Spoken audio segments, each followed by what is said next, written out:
Hello guys, welcome to DTW Tutorials. Welcome. So in today's video, I'm going to be showing you how you can convert your PDF to PowerPoint. Okay, and this is just a small tip and trick I learned recently, and I'm sharing it with you. So it's all you need to do is go to this site, smallpdf.com. Okay, when you get to the home page, click on PDF to PowerPoint. Okay, quite easy, and choose your file.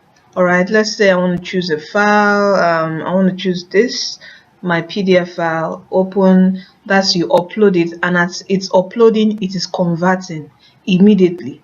All right, so when it finish converting, all you need to do is just download, and that's it. You have your PowerPoint document. Okay, so this is how you easily convert your PDF to your PowerPoint. All right.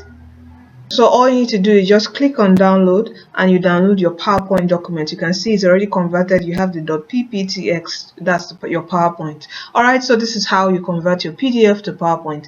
Thank you, and don't forget to like this video and also subscribe to this channel. Thank you from DTW Tutorials. Don't forget, Jesus Christ is coming soon. Give your life to Christ. Okay, you are destined to win.